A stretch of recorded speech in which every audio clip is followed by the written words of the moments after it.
and welcome back to the Project 7890.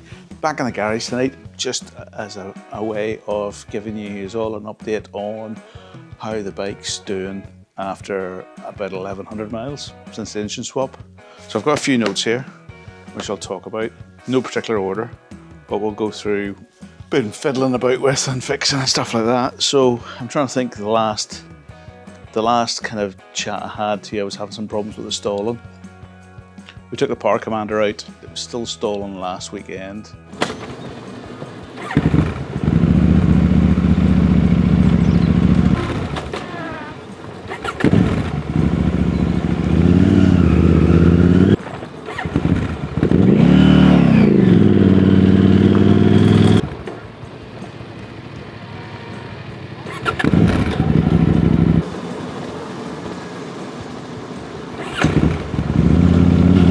And then after a couple of tanks of fuel on the way home from that big trip in the Highlands, which you probably would have seen if you've been watching this channel, basically it ran fine. Pulling up the junctions, it didn't die on me at all in the afternoon. It did die in the morning.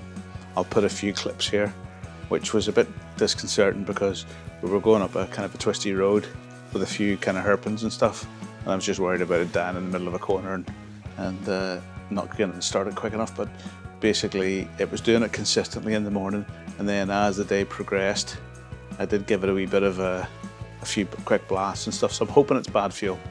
I'm hoping I just got a dodgy tank of fuel and it may have had a wee bit of water in it, dirt, whatever, or it was just stale fuel that was been sitting in a tank at a garage for a long time. So I'm not sure how often they sell E5 in that local garage that I use, but I'll just be once bitten twice shy with that in the future. So the stalling thing I'm hoping has gone, so I've got another run out probably this weekend just to check that, so I'll maybe give you an update on that later.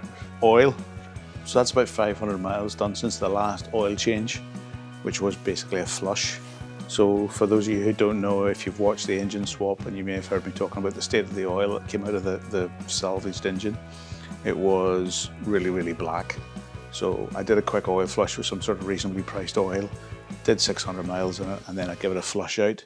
Since then, the oil has what looks like to be a pretty consistent colour. I'll maybe put in a couple of before and afters, so you'll see the difference 500 miles in it, but it hasn't turned a thick black or anything. And for peace of mind as well, I also sent some of the running oil that had turned pretty black actually by the time I'd changed it after 600 miles. I sent it off to Motul UK for their oil analysis service. I think it's all done by the same people, but Motul just brand it. So it came back okay, nothing to worry about, everything at normal levels. So I'll maybe consistently do that with each oil change. I know it costs a few quid, but it gives me an idea of maybe anything breaking down in the engine, especially with this being an 890 21 model. You know where I'm going with that. So that was that. From the previous engine, the 790, before the piston broke, I did get an oil analysis and there was very little wear showing in the thing. However, they did comment there was a lot of fuel in the oil. And to be honest, I still have the old oil in a carton there, it's yet to go to the recycling. And when you open up the cap on it, all you can smell is fuel. So obviously that's a good telltale sign that something's happening. So I'll keep that up. Oil analysis, for those of you who are interested, it is about 40 quid. They send you a sample bottle. You fill it up, it's about 100 ml, and then you post it off, and you get a PDF through in the email, and it just gives you a list of what's breaking down. But I'm going to try and do that every oil change now with the 890, just to keep an eye on it and just make sure there's no cam material in it, if you know where I'm coming from. So the oil's looking good. Quick shifter's still a problem. That needs a recalibration at KTM. I just don't have the time at the moment yet. I've got busy few weekends coming, so I'll try and get it booked in on a Saturday morning, see if they can just plug in the KTM computer, recalibrate it, see if that improves it. If it doesn't, it's no big loss. I'll just have to use the clutch from now on and just only go up the gears, but fingers crossed it should sort it. Remap. Obviously some of the stalling problems I think not helped maybe by this bad fuel, but I'll see how it goes once I get it out again this weekend. If it stalls again, then it may be something where I'll maybe speak to the guy that remapped the ECU and see if it is a problem that he maybe understands why it's doing it. But I've got plenty of video evidence now of it doing it, so that's a good thing, which means you can feed back to him. I don't think it is that. I do think it's hopefully cured itself now. With the remap, I've definitely noticed the consumption's gone up a little bit. So we're using 64 miles per gallon. It says on the head-up display on the dashboard. It was about 71. Sounds quite frugal, but in real terms, it's probably just a rough calculation that KTM have got some algorithm going on it. Smoothness of the bike is really, really good. I mean, if you've watched any of the videos with the engine sound, you'll have heard the bike going up the revs, and it runs quite smooth. Just sitting at 60 mile an hour on A roads, it's just purring away. There's very little ticky noise out of the engine, although maybe compared to my old bike, it's a lot less ticky.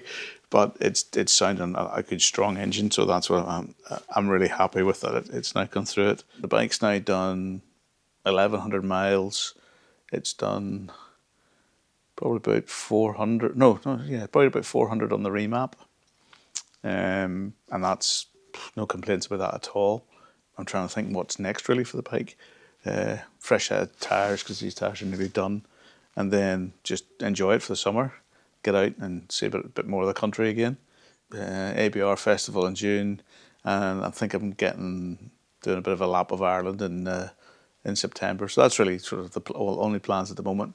Nothing too much further afield, but a few trips out and just keep this bike going and see how this engine. So that's really it. This is just a quick video by way of an update. Overall, really happy. Right, so I'll end it there in the garage. Just to say one thing, it's thanks for all the comments that people have been making on the last few videos. It's quite good that people are out there, are quite passionate about the bikes and quite understanding about what I've been doing. So it's been really good. I've heard of another bike in Australia. He's also done the engine swap, and he was interested in the ECU, what I'd done. So it's good to see that it is now starting to spread a wee bit. So that's 3 bikes I know of, including my own. So if there's any more out there, give me a shout. Drop me a line, and we can. If you need any help, let me know. Maybe we'll have 4 by the end of the year. But there we go. Anyway, right, I digress. If there's more stuff now, you'll know I've gone out for a ride and I've taken the camera with me. If there's nothing here, I'll see you next time. Otherwise, I'll see you around like a donut. See you later. Just out on the bike to confirm whether the stalling issue has gone away. It's been bugging me the last couple of rides. You'll have seen earlier on that it was stolen multiple times. I counted 5 in the video, but it was stolen more than that when it wasn't recorded.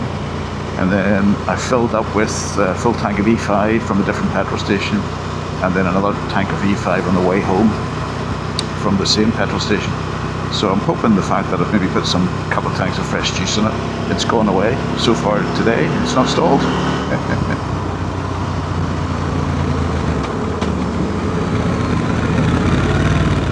That didn't stall, so that's a good sign. Again, one of these wind farms, access roads, but basically an old track across the hills. So just take it easy, because there's a lot of folk out and about on Saturday. It's been a nice day. And sure enough, there's the wind farm peeking up over the hills. But as I go along, I'm finding things out, things go wrong, I'm trying to fix them, get to the source of the problem. But thankfully it's not been too much, just this stolen issue, which I'm going to put down a bad fuel. I think I've had a stale tank of E5 in this, because when she's up in the high in the rev range, she's running fine, and then when she's just dipping her like low speed stuff, pull the clutch in, she would have stopped. But hopefully it's all gone now. This is back down the bottom of the valley now, so we're going to turn left here and head towards the ice road that we were on a few weeks ago. Again, this is a big farm country. Lovely part of the world, like old signposts, etc. This is in no ways a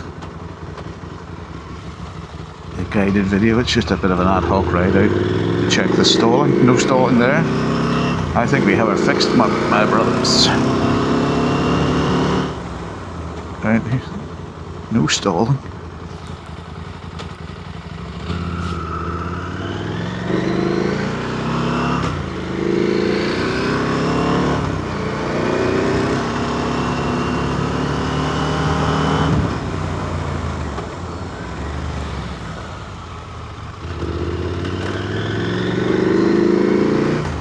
Another wee scratchy road.